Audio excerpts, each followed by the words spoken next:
Wade and Wade reacts. We have a subscriber request to react to another Template Institute. This time it's the Tyranids.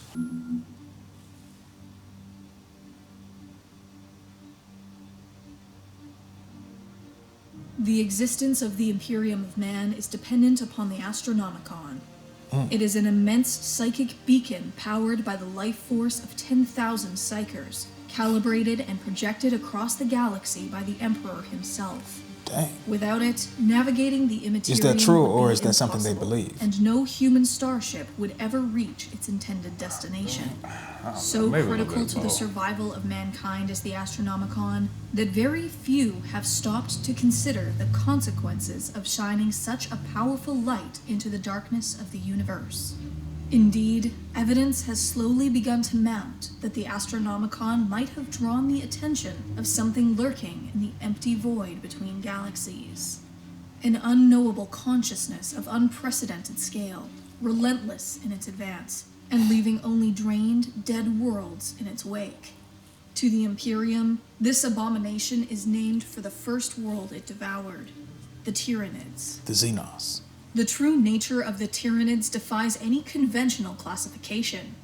It is not a single species or even genus, That's a but instead crazy most work of art closely right there. resembles an entire spacefaring ecosystem composed of innumerable bioforms.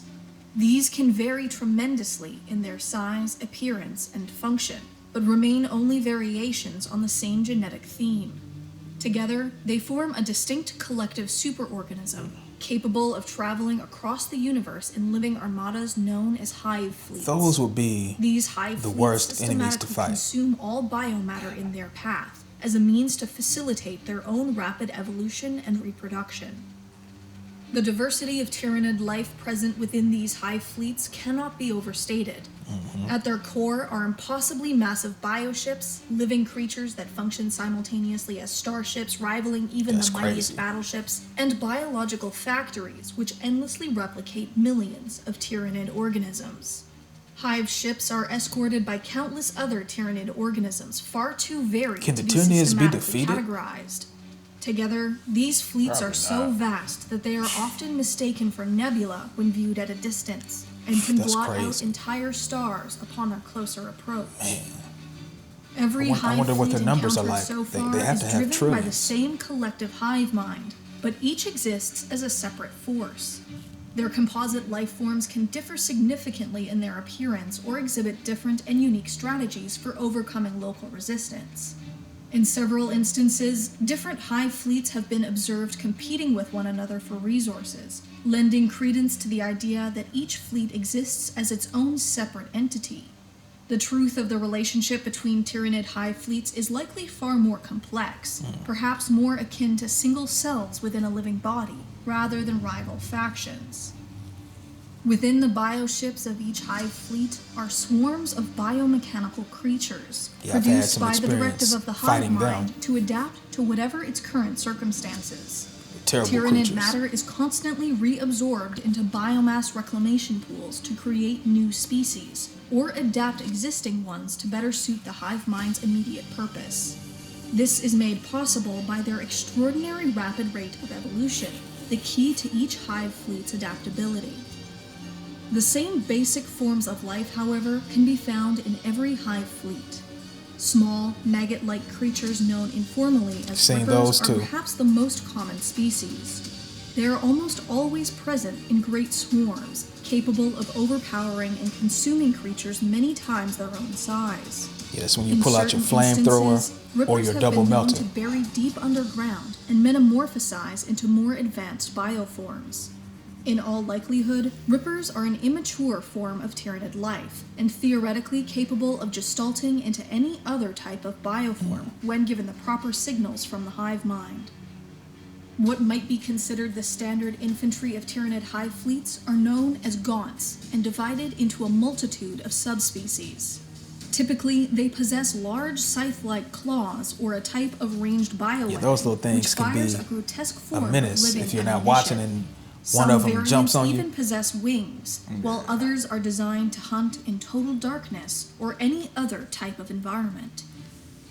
Larger Tyranid life forms likewise exist to fulfill every conceivable need. The Tyrannicus gladius, more commonly known as simply the Tyranid warrior, serves as a far more capable type of shock trooper. Like its smaller brethren, it is highly adaptable to any battlefield condition. Well over 200 variants have have been no fear observed so whatsoever. far, I don't and it think is they know what possibly fear the is. most versatile of any Tyranid species yet encountered. The Tyranid equivalent of a main battle tank that's a is the super big Carnifex, a living battering ram impervious to all but the most powerful weaponry. While not as adaptable when compared to smaller bioforms, the Carnifex has nevertheless been encountered as several different subspecies suited to either ranged or melee combat. The largest Tyranid creatures deployed planetside Where'd they get a sword are known from? as That's my question. Biotitans. These are colossal war engines, which tower over the battlefield and have been known to overcome Yeah, even those the are the most Titan menacing legions of the Adeptus I've Mechanicus seen. in direct combat. Perhaps the most dangerous forms of You mean the Tyranid life Mechanicus? are Yeah. those specifically That's what I'm created saying. from the gene stock of species living within the Milky Way. Genetic materials harvested from the Orkoid race has purportedly been used to create a type of living artillery, while zoanthropes, perhaps the strangest and crazy. most bizarre of Tyranid species, adapt likely share orc at least DNA? some DNA with the enigmatic Eldar. That's almost Only under almost threat OP. of execution will servants of the Imperium speak of the suspected origins of the Tyrant Guard. These Have we seen bioforms that one? possess a tremendous they don't have resistance those to in there. injury of a kind only before seen in the warriors of the Adeptus Astartes. If this is accurate, it would mean that the Tyranid hive mind has incorporated the DNA of fallen space marine chapters and possess at least a portion of the genetic material of the Emperor of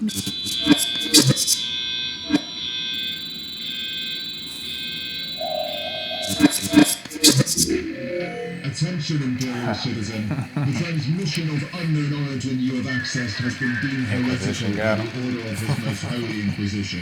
You will remain at your terminal until such time the nature of your guilt has been determined.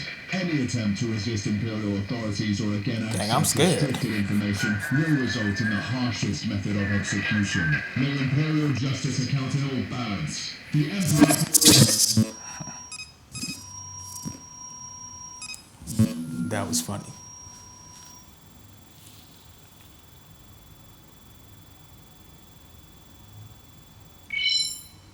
Hive tyrants act in a capacity that might, in other species, be reserved for field commanders or warlords. While larger and stronger than most other variants, the true value of these creatures is their exceptional psychic abilities that allows in them a closer connection to the hive mind. Some believe hive tyrants act as a repository of the hive fleet's consciousness, meaning they collectively embody the hive mind itself. The relationship between the hive mind and individual Tyranid bioforms is only partially understood. All Tyranid creatures, from hordes of rippers to massive hive ships, possess a common psychic bond. This is known to the Imperium as the synapse, Ugh, what the and heck it is that? enables the Tyranid swarms to think, perceive, and act to their full potential within the greater superorganism. Any level of coordination and control within a hive fleet is only possible through this synaptic web, for its gotta find that and constituent check that life out. forms are too numerous and varied as to be completely uncontrollable otherwise. Oh, he got one of the Sisters of Battle wrapped smaller, up. weaker Tyranid organisms are mindless, instinctive creatures, performing their functions with no conscious oversight or commitment by the hive mind.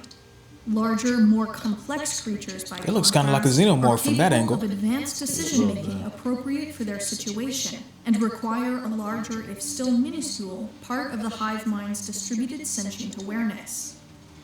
Within the tangled hierarchy of Tyranid fleets, swarms, and broods, exists a special type of synapse creature, whose slightly more advanced brain functions as a type of psychic hub.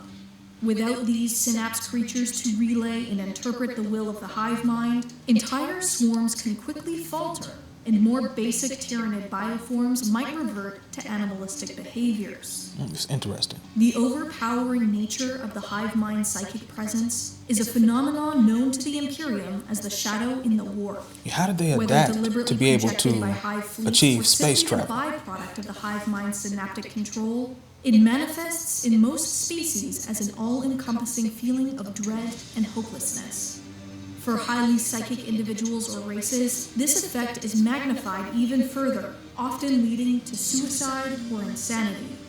The deadliest consequence of this anomaly, however, is the termination of any connection to the immaterium, making psychic communications or the manifestation of psychic abilities extremely difficult. They're that powerful. For many worlds reliant on psychers, I didn't know they interstellar had that level of communication, intelligence. The shadow in the warp effectively isolates them from the greater galaxy, preventing any means of escape or summoning reinforcements. Even demons of chaos manifested in the material realm by the dark gods wither in its presence, and entire warp rifts have been sealed in the presence of a Tyranid swarm. That's crazy. By the time the shadow in the warp is That felt may be- on they a may be the planet most powerful world, force it is in the almost universe. certainly already too late Or the galaxy, for the rather. planet's population. While this is usually the first sign of an imminent Tyranid invasion, it is probable that specific bioforms have already been present on the world for some time. The earliest stages of a Tyranid infection are subtle. A specialized vanguard, deployed in advance of the Hive Fleet, will be active on a planet's surface for months or perhaps even years.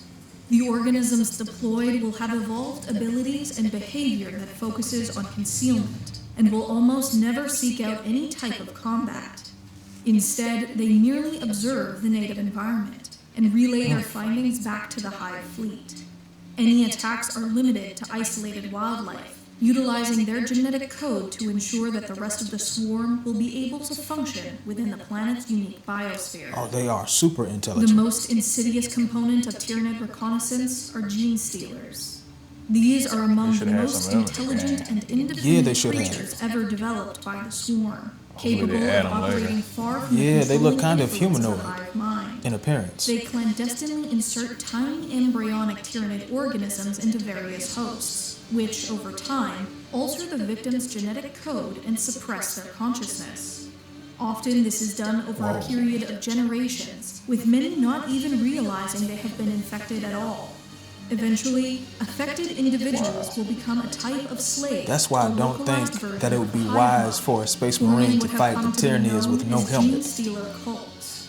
These often manifest themselves as secret societies which worship the Tyranid race, even while incapable of understanding its true nature or their role within it.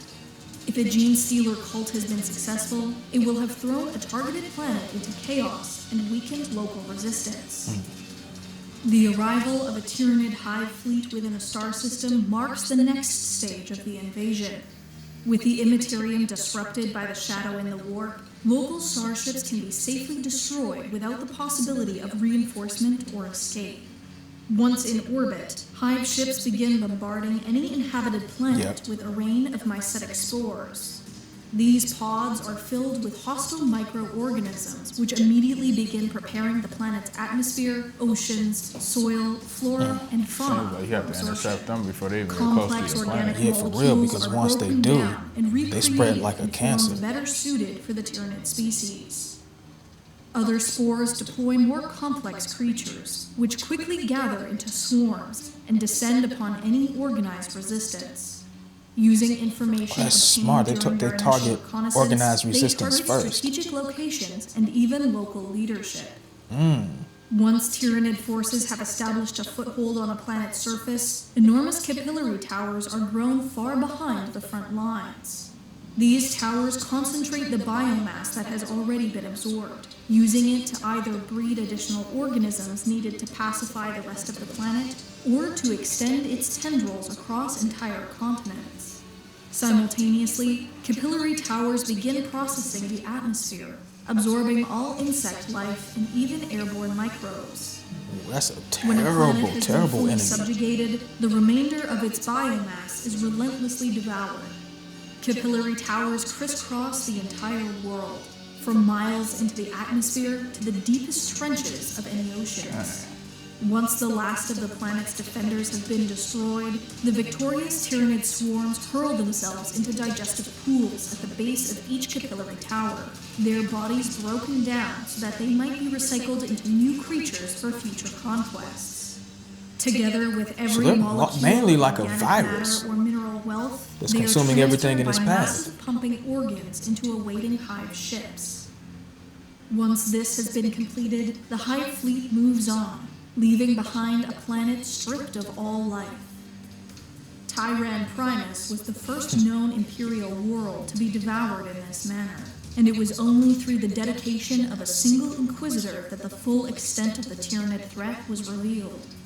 3 major hive fleets, Behemoth, Kraken, and Leviathan, have been encountered by the Imperium since then, each bringing with it a truly Those must be the staggering loss biggest of life. fleets of Yet there Tyranids. remain many smaller Tyranid fleets and splinters which have yet to be fully eradicated. Hive Fleet Okay, so they're doing pretty good at fighting the back. largest hive fleet ever encountered, remains the greatest danger. Nearly half of the swarm was destroyed before it could threaten Holy Terra, while the remainder, in a desperate gamble, was purposefully lured into conflict with the enormous Orc empire of Octarius. Orc warbands and Tyranid swarms now clash there in an ever-escalating spiral of violence. Never in the Orcs war, from right across the there. galaxy, two even species that Gospel reproduce Master fast and never Thraka stop. himself have arrived in Never the stop Octarius attacking. sector to battle Leviathan, growing bigger and stronger on their diet of conflict. But every Orc devoured gives more biomass to the growing Tyranid swarm. While the Imperium has been granted a reprieve, it is likely whoever emerges victorious will do so far stronger than before. How many more hive fleets might be headed for the light of the Astronomicon can only be guessed at. In all probability, the first hive fleets to arrive are only the Vanguard, sent to probe and test the galaxy before the main strength of the hive mind finally arrives. There is no facet of the Tyranids not encumbered by mystery. It is rumored that the Ordo Xenos of the Inquisition have identified possible Tyranid incursions as early as the 35th millennium, and some claim to have found evidence of their kind that predates the Imperium itself. Wow. Yet the most distressing evidence of the Tyranid's nature is at once the most obvious, but also the most overlooked. To date, no 2 hive fleets have entered the galaxy from the same direction. The Imperium and all other life within the Milky Way might be surrounded, and every other observable galaxy in the universe a lifeless husk. If this is the case, then perhaps, whatever the consequences, it might have been better that the Astronomicon, the light of the Emperor, was never lit. Can the Emperor protect from them? That's the question. I know that the Space Marines don't have any allies in the galaxy, but they might have to find a way to start Ragnarok and point the Orcs in the Tyranids' direction and just see who comes out on top. Or see if all of the Tyranid forces and all of the Orc forces come out for that big battle and then pull out a bomb big enough to blow each of them up. Yeah, it seems like it's a lose-lose situation versus the Tyranids. The only way they'll be able to beat them, I don't see the Imperial Man doing this, but all the other aliens out there, the Xenos, they have to team up and form a fighting force to defeat the Tyranids. There's one force or faction in the Warhammer universe I think can defeat the Tyranids with no problem. That's the Necrons. Oh, I forgot about the Necrons. Yeah. That would be a force because they shoot a beam or their beams disintegrate the target. So if they could disintegrate the Tyranids, I think that would be a good weapon to use against them. Plus, I don't believe the Tyranids can what do you call it? Use biomass from machines. That does it for our reaction to the Tyranids by the Templin Institute. Don't forget to leave your thoughts in the comment section. Also, like, share, subscribe, and hit the notification bell so that you'll never miss a video from Wade and Wade Reacts. Right there. Peace.